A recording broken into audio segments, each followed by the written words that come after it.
오늘 이사야서 48장 1절부터 11절 제가 읽도록 하겠습니다. 야곱의 집안아, 이스라엘이라 일컬음을 받는 유다의 자손아, 주님의 이름을 두고 맹세를 하고 이스라엘의 하나님을 섬긴다고는 하지만 진실이나 공의라고는 전혀 없는 자들아, 이 말을 들어라. 스스로 거룩한 성읍 백성이라고 자처하는 자들아, 그의 이름 만군의 주 이스라엘의 하나님을 의지한다고 자랑하는 자들아, 너희는 이 말을 들어라. 내가 이미 옛적에 장차 일어날 일들을 알려주었다. 내가 직접 나의 입으로 그것을 예고하였고 내가 그것을 직접 들려주었으며 그 일을 내가 호련히 이루었다. 내가 알기에 너는 완고하다. 네 목 힘줄은 쇠붙이요 네 이마는 놋새나 다름없다. 옛적부터 내가 네게 알리고 아직 그 일이 일어나기도 전에 네게 들려준 까닭은 네가 내 우상이 이 일을 이루었으며 내가 조각한 신상과 부어 만든 신상이 이 일을 명령한 것이다 하고 말하지 못하게 하려는 것이었다. 네가 이미 들었으니 이 모든 것을 똑똑히 보아라. 네가 인정하지 않겠느냐? 이제 내가 곧 일어날 새 일을 네게 알려줄 터이니 이것은 내가 네게 알려주지 않은 은밀한 일이다. 이것은 이제 내가 창조한 일이다. 옛적에 일어난 것과는 다르다. 지금까지 네가 들어본 일이 없는 일이다.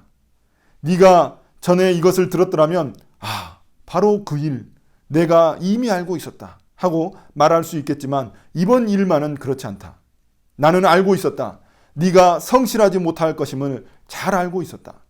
네가 모태에서부터 반역자라고 불러 마땅한 자로 태어날 것을 나는 알고 있었다.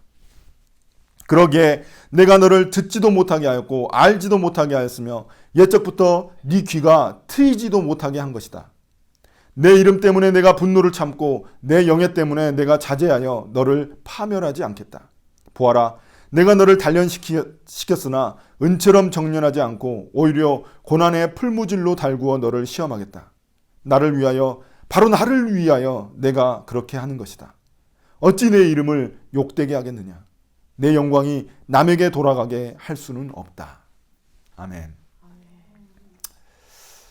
여러분, 신앙생활 열심히 한다고 해서 뭐가 달라집니까? 여러분 뭐가 달라지나요? 여러분 삶에? 네? 세상 사람들 보면은 예수님 안 믿어도 잘 나가는 것처럼 보이잖아요. 잘 살잖아요. 신앙은 신앙이고 현실은 현실이다. 우리가 이렇게 생각할 수 있습니다. 신앙 잘한다고 밥이 나오나 떡이 나오나? 신앙생활 잘한다고? 이런 생각할 수 있습니다. 여러분 어떻게 생각하시나요? 놀랍게도 약 2500년 전 이스라엘 백성들도 그 바벨론에 있었던 이스라엘 백성들도 똑같은 생각을 하고 있었습니다. 그들은 바벨론 문화에 이제 오랫동안 살아오면서 그 바벨론 문화가 이제 편해지고 그 문화에 적응하기 시작했습니다. 그리고 그 문화를 동경하기 시작했습니다. 우리나라도 예전에 미국으로 건너갔었던 1세대 이민자들이 있습니다. 그 1세대 이민자들과 시간이 지나가지고 그들의 자녀들, 또 그 다음 자녀들, 이런 2세대, 3세대들은 조금 다르거든요. 그러니까 1세대는 그래도 고향에 대한 그리움도 있고 그런 것들이 있어요. 근데 2세대, 3세대는 완전히 다른 그런 세대들입니다. 그 문화가 너무나 잘 마음에 편하고 또 그들이 거기서 태어나고 거기서 자랐기 때문에 모든 문화들이 자신들에게 아주 최적화되어 있죠. 그런 세대가 바로 이 지금 오늘 말씀하고 있는 이 지금 이스라엘 백성들입니다. 바벨론에서 이제 2세대, 3세대가 된 그런 사람들입니다. 그들은 이제는 그 문화가 너무나 편해졌고 그곳에 있는 정말 만연해 있는 우상, 그 바벨론 문화는 우상과 결합되어 있는 문화거든요. 여러분 옛날 고대 문화들을 보면은 막 벽에도 막 별 희한한 문양들이 많이 있고 막 신들이 그려져 있잖아요. 다 대부분 그 문화들이 종교적인 문화들입니다. 그러니까 우상과 관련된 문화들이에요. 근데 이제 그 문화들을 이제 그 이스라엘 백성들, 포로로 끌려왔던 그 이스라엘 백성들이 보고 동경하기 시작한 겁니다. 그리고 하나님에 대한 신앙은 점점 이제 나태해지기 시작한 겁니다. 하나님이 우리에게 해주신 게 뭔가 도대체? 우리가 이 바벨론에서 아직도 지금 포로 생활하고 있고, 도대체 하나님이 우리에게 해주신 게 뭔가? 이런 생각이 드는 거죠. 1세대는 그래도 조금 달랐어요. 자기들이 포로로 끌려오면서 여러 가지 생각들을 했죠. 왜 우리가 이렇게 이 고난을 당하고 있나? 이런 생각들을 했지만 2세대, 3세대는 그게 아니에요. 바벨론에서 태어났기 때문에 몸에 배어 있어요. 그러니까 그들은 그런 생각들이 별로 없는 겁니다. 그래서 여호와 신앙이 점점점 태만해지기 시작한 겁니다. 그럼 과연 이렇게 이런 정신 상태로 이렇게 빠져버린 이런 이스라엘 백성들을 하나님은 어떻게 다시금 격려하시고 그들을 다시금 이스라엘로 다시 돌아올 수 있도록 하실 것인가? 이게 하나님에게 주어진 문제였던 것입니다. 오늘 말씀은 그 하나님의 그 문제 해결이 드러나 있습니다. 그런 생각들로 이스라엘 백성들이 이 바벨론에서 살아가다 보니까 첫 번째 그들이 겪는 문제는 뭐였냐면 신앙이 점점 위선 쪽으로 변질해 갔다는 것입니다. 변질되기 시작했다는 거예요, 신앙이. 그들이 하나님을 버린 건 아니에요. 그들이 분명히 하나님도 섬겼습니다. 그런데 너무나 만연되어 있는 우상 문화에 그 바벨론 우상들에게 둘러싸여 있다 보니까 바벨론의 우상들에게도 곁눈질을 하기 시작했던 겁니다. 그리고 그들에게는 이제 하나님 자녀라는 정체성이 점점 무너지기 시작했던 거예요. 그러다 보니까 그들의 삶에 그 하나님의 정체성이라고 말할 수 있는 하나님의 그 성품이라고 말할 수 있는 이 진실과 공의가 드러나지 않기 시작한 거예요. 여러분 1절 보십시오. 1절 보시면 그 뒤에 보시면 이스라엘의 하나님을 섬긴다고는 하지만 진실이나 공의라고는 전혀 없는 자들아. 하나님이 이렇게 말씀하고 계세요. 진실과 공의가 전혀 없다는 거예요. 여러분 진실과 공의가 뭔가요? 진실이 뭐예요? 진실의 반대말은 거짓이죠. 거짓. 그러니까 이들이 자신들이 입으로 고백하는 그런 자신들의 믿음과 다른 삶을 살고 있는 거예요. 말과 행동이 다른 거죠. 교회에서의 삶과 또 집에서의 삶, 그리고 직장에서의 삶, 학교에서의 삶이 다 다른 거예요. 마치 이중인격자처럼 살아가는 겁니다. 그들의 삶에는 진실함을 찾아볼 수가 없는 거예요. 또 공의가 뭡니까? 공의라는 것은 하나님의 뜻대로 올바르게 살아가는 삶이거든요. 근데 그들의 삶을 봤더니 도대체 하나님의 그 공의를 찾아볼 수가 없는 거예요. 사람들 다 불법 저지르니까 같이 불법 저지르고, 사람들 우상 숭배하니까 거기 가서 같이 하고, 이런 일들이 일어났던 겁니다. 자, 그러면 그들의 그런 고백들이 종교적인 고백이고 자신들의 진심의 고백이 아니었기 때문에 주님은 그들을 다시금 돌이켜야 되는 그런 임무를 이제 가지게 되신 겁니다. 여러분, 어떻게 하나님은 이 일을 해결해 나갈 수 있으실까요? 자, 2절을 한번 보시겠습니다. 2절 보시면 스스로 거룩한 성읍의 백성이라고 자처하는 자들아, 그의 이름 만군의 주 이스라엘의 하나님을 의지한다고 자랑하는 자들아. 여러분, 거룩한 성읍의 백성, 이건 예루살렘 백성이라는 걸 의미하는 거예요. 그리고 만군의 주 이스라엘의 하나님을 의지합니다. 이런 거는 예배 때 하는 고백들입니다. 예배 때 거룩한 성읍의 백성들, 예루살렘의 백성들아, 그리고 만군의 주 하나님을 의지합니다. 이런 것들은 다 예배 때 그들이 선포하는 말들입니다. 그런데 그런 그들이 하는 말과 그들의 삶은 전혀 달랐다는 것입니다. 그렇다면 여러분, 우리의 모습들은 어떻습니까? 우리의 모습은. 우리의 찬양의 고백, 우리가 앞에서 막 찬양했잖아요. 주님 그 찬양했는데 우리는 그 찬양의 고백대로 살아가고 있습니까? 우리의 그런 믿음들, 우리가 고백하는 그 믿음들이 있잖아요. 주님에 대한 믿음들, 그 믿음이 우리의 삶에 얼마나 영향력을 미치고 있습니까? 만약에 우리의 믿음이 우리의 삶에 어떤 영향력도 미치지 못한다면, 아무런 영향력도 미치지 못한다면 그 믿음은 죽은 믿음이라고 말할 수 있는 겁니다. 액세서리만 또 못한 것이죠. 물론 우리의 믿음대로 살아간다는 게 결코 쉬운 일은 아닙니다. 그 믿음대로 살아가기 위해서는 우리에게 용기가 필요합니다. 그런데 그 믿음대로 살아가기 위해서 시도조차 하지 않는다면, 그리고 그냥 쉽게 포기해버린다면 어떻겠습니까? 왜 우리가 그렇게 해서는 안 되냐면은 하나님이 우리를 끝까지 포기하지 않으시기 때문에 그렇습니다. 지금 이스라엘 백성들이, 여러분 구약을 읽어보십시오. 얼마나 많이 하나님께 불순종했습니까? 어려울 때만 하나님 붙들고 바짓가랑이 붙들고 하나님 도와주세요, 살려주세요 하다가 또 그냥 뭔가 편해지고 나면은 또 하나님께 불순종하고 또 불순종하고 또 불순종하고, 그렇게 많이 하나님을 불순종했는데도 불구하고 하나님은 이스라엘 백성들을 포기하지 않으셨다는 겁니다. 우리는 너무나 쉽게 변질되지만 하나님은 그렇지 않으셨습니다. 여러분, 그러니까 우리도 우리의 믿음을 포기해서는 안 되는 겁니다. 여러분 1절 보십시오. 1절 보시면 주님은 이스라엘 백성들을 뭐라고 부르시냐면 야곱의 집안, 이스라엘, 유다의 자손이라고 부르고 있습니다. 여러분, 야곱의 집안아 이렇게 부르시잖아요. 이렇게 부르시는 이유는 뭐냐면 그 호칭 하나마다 하나님과 이스라엘 백성들의 스토리가 있는 거예요. 스토리가. 그러니까 하나님과 이스라엘 백성들의 로맨스가 있는 겁니다. 로맨스가. 여러분, 그 애칭이 있잖아요. 여러분, 제가 한번 여러분 카톡방에 올린 적이 있는데 애칭이 있어요. 하나님이 나를 어떻게 부르실까? 그 애칭이 있을 거 아니에요. 근데 하나님은 이스라엘 백성들이 이렇게 부르시는 거예요. 야곱의 자손아. 여러분, 야곱이라는 이 말이 하나님한테 어떤 의미로 들렸을까요? 어떤 의미로 하나님이 이렇게 부르셨을까요? 야곱이라는 이름은 여러분 창세기에 보면 나옵니다. 야곱이 여러분 우리 같이 봤었죠. 그 창세기에 보면 야곱이 등장하는데 그 야곱은 되게 그 사기꾼 같은 사람이에요. 되게 삶이 아무튼 좀 문제가 있어요. 근데 이 사람이 자기 형하고 완전히 원수지간이 됐어요. 에서와 완전히 원수지간이 돼가지고 나중에 그 형을 만나게 되는 계기가 생깁니다. 자기 고향으로 다시 돌아가게 되는데 그때 형을 만나게 돼요. 근데 이거 형을 만났다가는 완전히 진짜 죽게 생겼어요. 왜냐하면 형이 진짜 천천지 원수거든요. 그래서 형한테 죽을 것 같으니까 그때 이제 하나님 바짓가랑이를 붙들고 막 기도한 겁니다. 하나님 살려주십시오. 저 이러다가 다 죽습니다. 왜냐하면 자기 자식도 있고 아내도 있고 다 있거든요.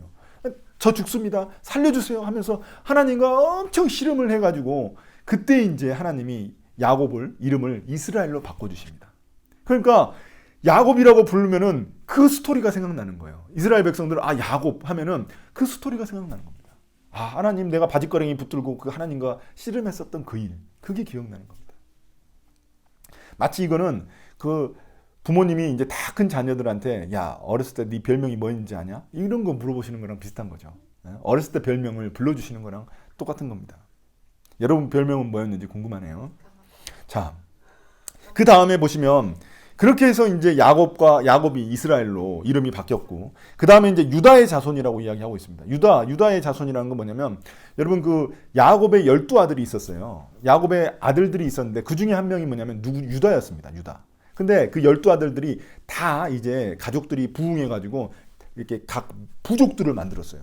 그 중에 이제 한 지파가 유다 지파입니다. 그 유다 지파가 이제 나중에 이제 여호수아서에를 보면은 그 가나안 땅을 차지하게 됩니다. 그러니까 12지파들이 다 가나안 땅을 차지하게 되는데 그 중에 유다 지파가 이제 남쪽 지방을 차지했어요. 남쪽 지방에서 가장 유력한, 가장 영향력 있는 지파가 어떤 지파냐면 유다 지파예요. 그래서 하나님은 이 남유다, 그러니까 우리가 북이스라엘과 남유다로 이렇게 이스라엘이 갈라지게 됐는데 그때 남유다라고 부르시는 이유는 뭐냐면 거기에 가장 유력한 민족이 유다 민족이었기 때문에, 유다 부족이었기 때문에 그렇습니다. 그래서 유다 지파라고 부르시는 거예요. 그러면은 하나님이 이렇게 유다 지파라고 부르신다는 건 뭐냐면 그 당시에 그들이 가나안 땅을 차지할 때 그들이 도저히 가나안 땅을 제대로 차지할 수 있는 그런 민족이 아니었습니다. 여러분 생각해 보십시오. 그 이스라엘 백성들은 이집트에서 나올 때 거의 농기구만 들고 나왔어요. 무기를 거의 제대로 들지 못하고 그냥 나온 민족들입니다. 그러다 보니까 그들이 도대체 가나안에 있는 그 놀라운 그 막 장족들이 있었거든요. 키 크고 막 이런 장족들과 싸워서 이길 수 있는 그런 존재들이 아니었어요. 근데 어떻게 이겼냐? 하나님이 기적적으로 이기게 하셨어요. 그러니까 지금 여기서 유다의 자손아 이렇게 부르시는 거는 뭐냐면 그때의 기억들이 떠오르는 거예요. 그때 하나님이 기적을 베푸셔서 그들이 전쟁에서 연승을 했습니다. 그러니까 지금 하나님이 이렇게 이스라엘 백성들을 세 가지 용어로 부르시잖아요. 야곱의 자손아, 야곱의 집안아, 이스라엘아, 유다의 자손아. 이거는 하나님의 그 애정이 드러나 있는 겁니다. 너 나하고 그때 로맨스 기억하지? 너 그때 나하고 있었던 그 로맨스 기억하지? 이런 이야기를 하시는 겁니다.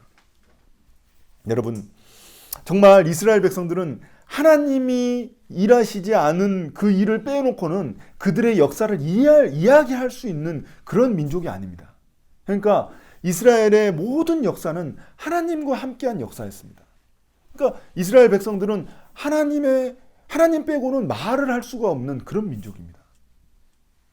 여러분, 그러니까 하나님은 그들의 과거의 이름을 부르시면서 그들이 누구인지, 너희들이 나랑 얼마나 친밀한 관계를 가지고 있었고 너희들이 얼마나 나를 그렇게 간절히 바라고 있었는지 그 과거를 기억나게 하시면서 그들의 누구인지를 다시금 드러내고 계시다는 겁니다. 왜냐하면 그들이 살아가야 될 삶의 모습은 진실과 공의, 하나님의 성품대로 살아가야 하는 그런 민족이기 때문에 그렇습니다. 여러분, 이스라엘 백성들에게 두 번째 나타나는 문제점이 있었습니다. 그건 뭐냐면 그들이 너무나 고집이 세다는 겁니다. 고집이 너무 센 거예요. 여러분, 고집 세다고 말할 때 누구를 고집 세다고 말하나요? 말 더럽게 안 듣는 사람들을 고집 세다고 하잖아요. 말 진짜 부모님 말 더럽게 안 들면 부모님 네 고집 진짜 너무 세다라고 이야기하잖아요. 그런 것처럼 이스라엘 백성들은 너무 고집이 세가지고 하나님 말씀을 죽도록 안 듣는 거예요. 여러분, 구약을 쫙 읽어보십시오. 하나님 말씀 더럽게 안 듣는다, 이런 말이 그냥 자동으로 튀어나옵니다. 야, 진짜 너무 안 듣는다, 이런 말이 튀어나와요. 여러분, 하나님은 이스라엘 백성들에게 미리미리 예고하셨어요. 야, 이런 일들이 일어날 거야. 그러니까 너희들 이렇게 해야 돼. 이런 일들을 다 이야기를 해주셨습니다. 그 대표적인 일이 뭐냐면 이스라엘 백성들이 자꾸 이제 가나안 땅에서 이제 삶이 편해지고 또 그 당시에 그곳에 있는 우상들을 섬기기 시작하니까 또 죄를 짓고 막 자기들 마음대로 살아가기 시작하니까 하나님이 그들의 죄를 지적하시기 시작했습니다. 그리고 예언자들을 통해서 하나님이 죄를 지적하시고 너희들 이렇게 살다가 망한다고 이야기하셨어요. 멸망한다, 이렇게 이야기하셨어요. 그런데 이스라엘 백성들이 그거를 듣지 않는 거예요. 결국 그 일이 일어났죠. 갑자기 호련히 이스라엘 백성들을 멸망해 버렸습니다. 자기들도 예상하지 못했어요. 왜냐하면 제가 저번 설교에서도 이야기를 했지만 자기들한테는 하나님의 성전이 있으면 절대 망하지 않는다는 그런 굳건한 믿음이 있었습니다. 여러분, 우리도 그런 거 있잖아요. 절대 교회는 망하지 않는다. 하나님이 함께 하시니까 절대 교회는 망하지 않는다. 그러니까 그들도 그런 믿음이 있었던 거예요. 하나님의 성전, 우리가 하나님의 백성이니까 절대 망하지 않는다. 근데 갑자기 멸망해 버렸어요. 아수르가 북이스라엘을 멸망시켰고 그리고 바벨론이 남유다를 멸망시켜 버렸습니다. 그들은 하나님이 이렇게 미리 알려주신 이유가 있어요. 그러니까 예언자들을 통해서 너희들 이렇게 살다가 곧 망할 거야, 이 이야기를 미리 알려주신 이유가 있습니다. 왜냐하면 그들이 이거 하나님이 하신 일이 아니라 우상이 한 일인가? 이렇게 생각할까 봐 미리 하나님이 알려주시고, 야, 이 일이 딱 일어나고 나니까, 야, 봐라, 이거 누가 했냐? 내가 했다. 내가 너희들 죄를 심판한 거다. 이렇게 이야기하시는 거예요. 근데 이스라엘 백성들은 그 당시에 이 바벨론 포로로 끌려가면서 어떤 생각을 했냐면, 야, 하나님이 이렇게 약하시구나. 바벨론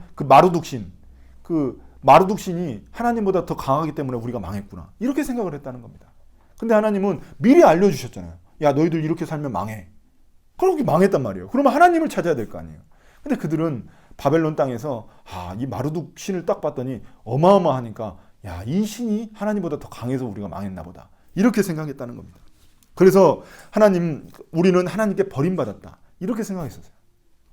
자, 그래서 하나님은 이스라엘 백성들에게 뭐라고 이야기하십니까? 아무리 말을 해도 안 듣는 이런 고집센 민족들에게 뭐라고 하시냐면, 너희들 너무 완고하다. 4절 보시면, 내가 알기에 너는 완고하다. 네 목 힘줄은 쇠붙이요, 네 이마는 노쇠나 다름없다. 이 말 뭔가요?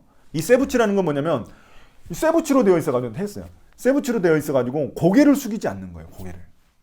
그 정도로 이스라엘 백성들은 정말 그 하나님 앞에 고개 숙이지 않는 그런 교만한 민족이었다는 겁니다. 그리고 이 이마가 노쇠로 되어 있다는 건 뭐냐면은 얼굴에 철판 깔았다는 말하고 똑같은 겁니다. 그러니까 얼굴에 철판 깔아가지고 너무 뻔뻔하다는 거예요. 하나님 앞에 죄를 짓고서도 자기들이 멸망하지 않을 거라고, 심판받지 않을 거라고 믿는 그런 뻔뻔한 민족이었다는 겁니다. 그래서 주님은 이렇게 아주 독특한 표현을 쓰신 거죠. 너희들 이렇게 교만하고 뻔뻔하다는 겁니다. 여러분, 그렇다면 이스라엘 백성들의 삶을 보시면서 우리의 삶은 어떤가요? 우리의 삶을 한번 돌아보다 봅시다. 여러분, 구약을 읽을 때 이스라엘을 보시면은 반드시 우리 스스로를 떠올려 보셔야 됩니다. 왜냐하면 이스라엘은 결국 우리 안에 있는 모습이거든요. 여러분, 우리는 어떻습니까? 우리는 얼마나 자기 생각이 얼마나 많습니까? 우리 마음에서 하나님의 뜻은 다 몰아내고 우리 욕심대로 뭔가 다 해보려고 하는 그런 게 우리의 습성입니다. 우리의 죄성입니다. 우리가 무엇을 보면 알 수 있습니까? 우리의 기도를 보면 알 수 있습니다. 우리의 기도는 다 어떻나요? 내 욕심이 이루어지기만을 위해서 기도하지 않습니까? 내 욕심대로, 그냥 내가 원하는 대로 기도하는 경우가 거의 대부분입니다. 하나님의 뜻을 미리 살피지 않죠. 무엇이 하나님의 뜻입니까? 이런 거 살피지 않습니다. 여러분, 또 어려운 일 일어나면 어떻습니까? 우리는 먼저 내 방법대로 다 해보죠. 내 방법대로 다 해보고 그 다음에 마지막에 그래도 안 되면 이제 하나님 찾습니다. 마치 하나님이 그 차 트렁크 뒤에 싣고 다니는 스페어 타이어처럼 빵꾸 날 때만, 내 삶이 빵꾸 날 때만 하나님 찾는 그런 신앙이라는 겁니다. 그런데 이렇게도 하나님 말씀 안 듣고 소망이 없는 이스라엘 민족들에게 하나님은 뭐라고 하신다고요? 내가 너희들에게 새 일을 행하시겠다고 말씀하시는 겁니다. 새 일. 여러분, 새 일을 행하셨다는 거거든요. 새 일이 뭡니까? 새 일. 새 일 보시면은 거기 보시면 6절 보시면 6절 뒤에 보시면 이제 내가 곧 일어날 새 일을 네게 알려줄 터이니 이것은 내가 네게 알려주지 않은 은밀한 일이다. 이것은 이제 내가 창조한 일이다. 이 새 일이라는 것은 은밀한 일이라는 거예요. 은밀하고 비밀스러운 일이라는 겁니다. 신비한 일이라는 겁니다. 그게 무슨 일일까요? 그걸 뭐냐면 주님이 이스라엘 백성들, 바벨론 포로 생활하고 있는 이스라엘 백성들을 이제 그들을 탈출시키겠다는 겁니다. 누구를 통해서? 페르시아의 고레스 왕을 통해서. 여러분, 이건 역사입니다.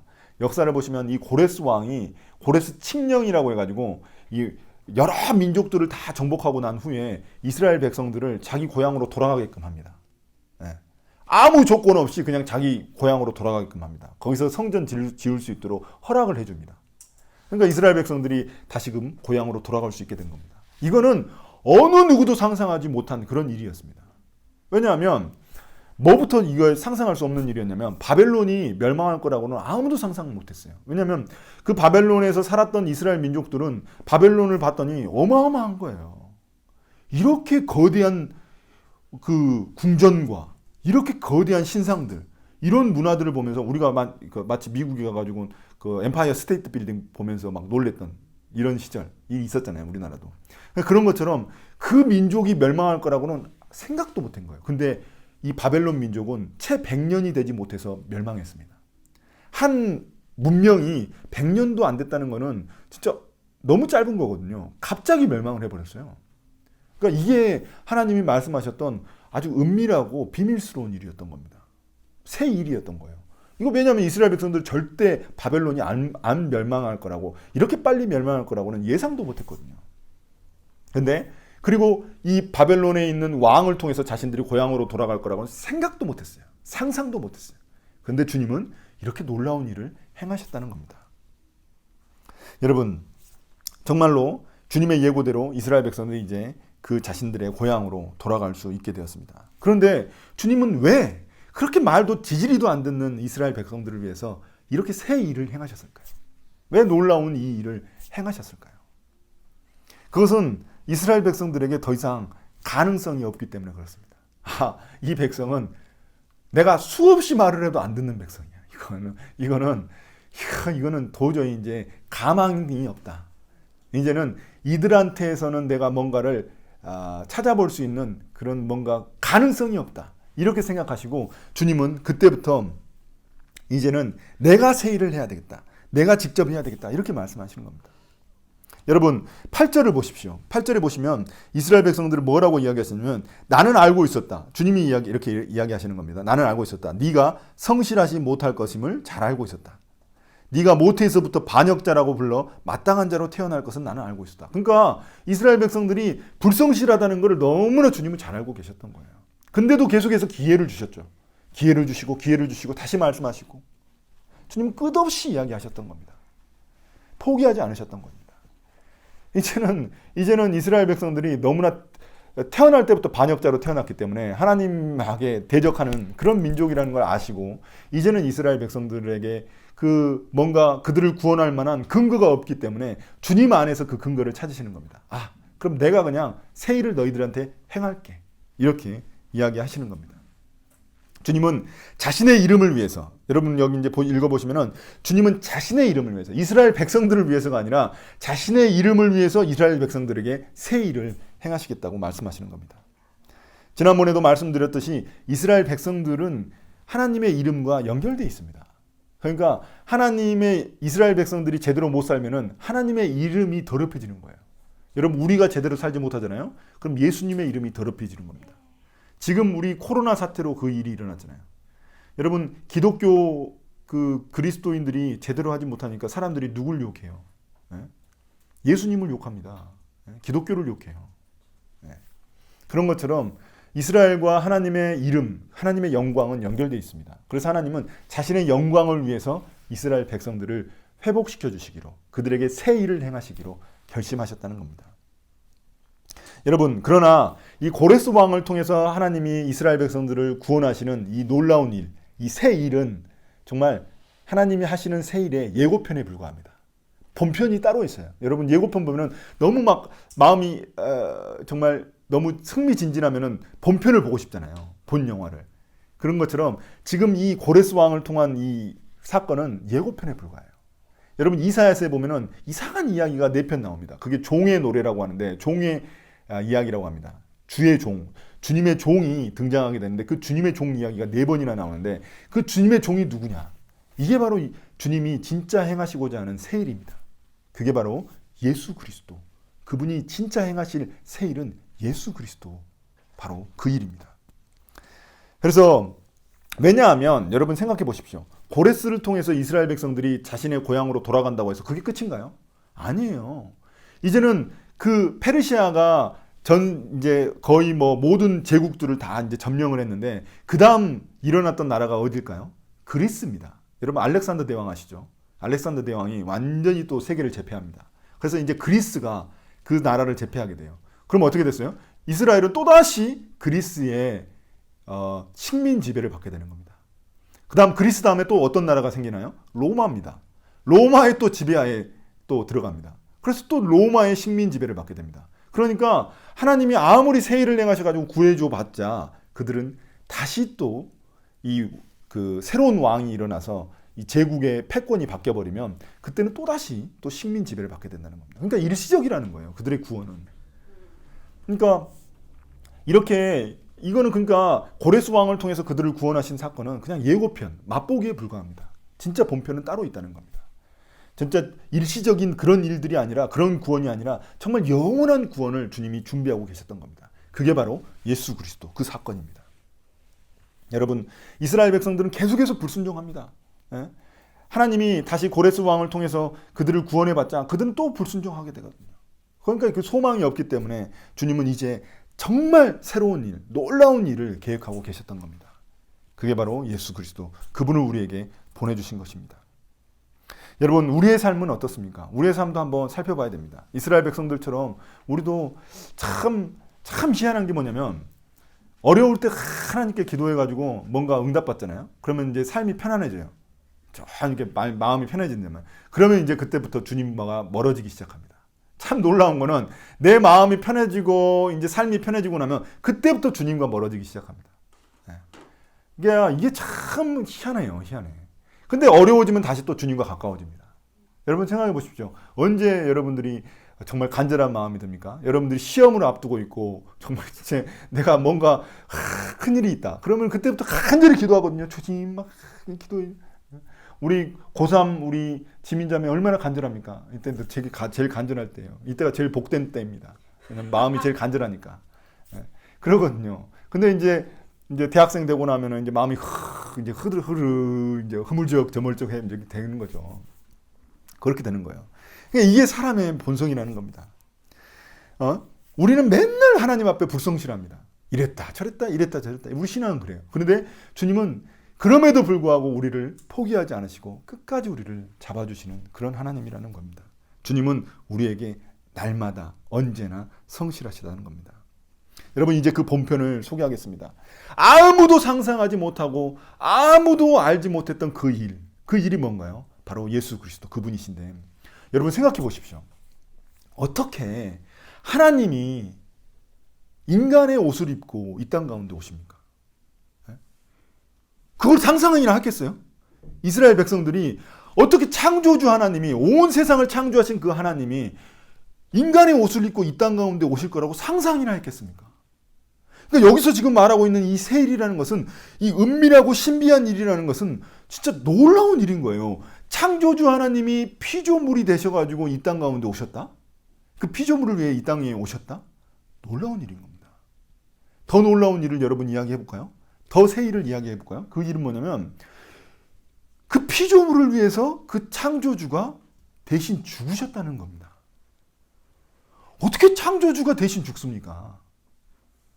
우리를 만드신 분이 그 만든 사람을 위해서 어떻게 죽어요? 이게 그러니까 놀라운 일인 거죠. 그러니까 유대인들이 못 믿을 만 했어요. 믿지 못할 만 했어요. 어떻게 그걸 믿어요? 예수님이 하나님이신 그 예수님이 이 땅 가운데 오셔가지고 우리들의 죄를 위해서 죽으셨다? 그거 어떻게 믿어요, 이걸? 진짜 믿기 힘들었을 거예요. 근데 이게 바로 하나님이 행하시는 이 새 일이었다는 겁니다. 여러분, 다른 우상들을 보십시오. 우상들은 자기가 희생하지 않습니다. 우상이 자기를 희생하는 거 봤습니까? 사람들에게 희생을 요구하죠. 우상들은 사람들에게 희생을 요구합니다. 자기를 위해서 희생하라고 이야기합니다. 그래서 사람들은 우상들에게 어마어마한 것들을 바치잖아요. 이런 걸 바치거든요. 근데 주님은 자기가 직접 이 땅 가운데 내려오셔가지고 우리를 위해 대신 죽으셨다는 겁니다. 이건 놀라운 일인 겁니다. 근데 더 놀라운 일이 또 있습니다. 그 일이 뭘까요? 그 죽었던 주님이 다시 부활하신 일입니다. 부활이 이 세상 천지에 어디에서 일어날 수 있는 일입니까? 그 부활하신 주님이 어디에서 일어날 수 있는 일인가요?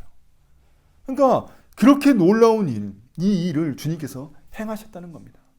도대체가 소망이 없는 민족, 맨날 불순종하고 말도 안 듣고 주님께 반역하는 이 아주 왔다 갔다 하는 어려울 때만 주님 찾는 이 민족에게, 우리들에게 주님은 오셔서, 이 소망이 없는 민족에게 오셔서 우리의 죄를 대신해서 그분이 죽으셨다는 겁니다.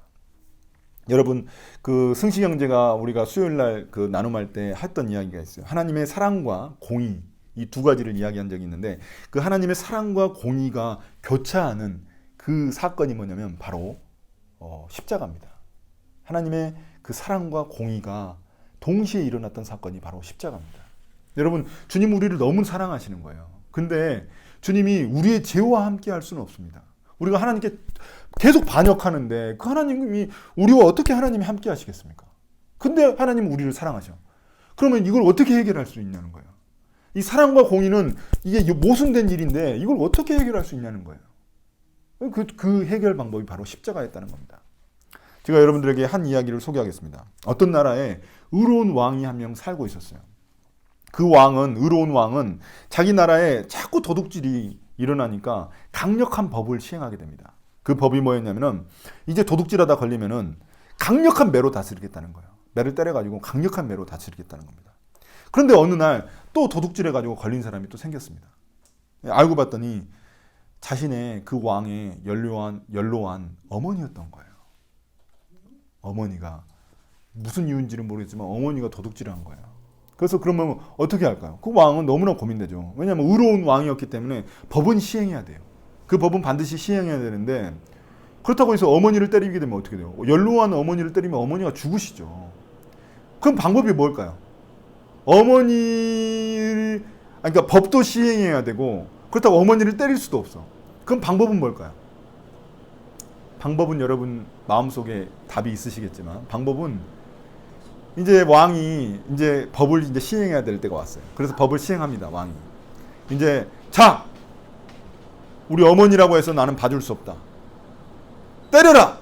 라고 했는데 어떻게 했을까요? 왕은 자신의 보좌에서 바로 내려와서 그 어머니 위에 자기가 눕습니다.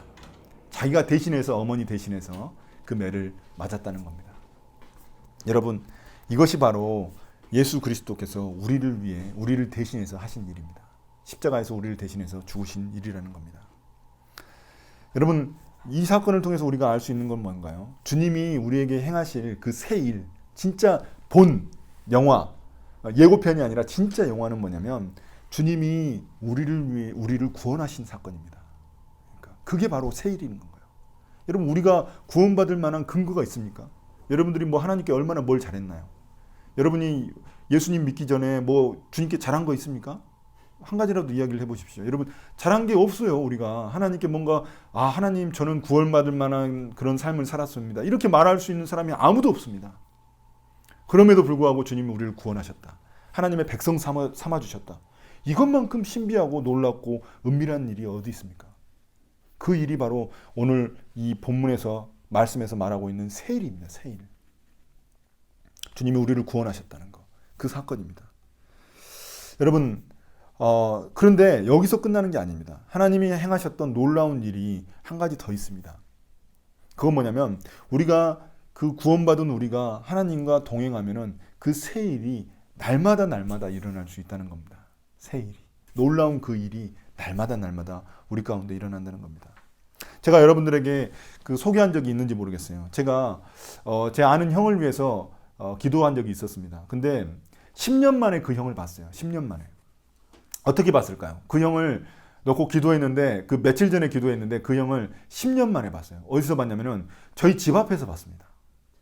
집 앞에서 봤는데, 그 저한테는 너무나 놀라운 일이기 때문에 자주 이야기하는데, 그 10년 만에 그 동네에 살지도 않아요. 저 다른 동네에 사는데 10년 동안 못 봤던 그 형이 우리 집 앞에 서 있었어요.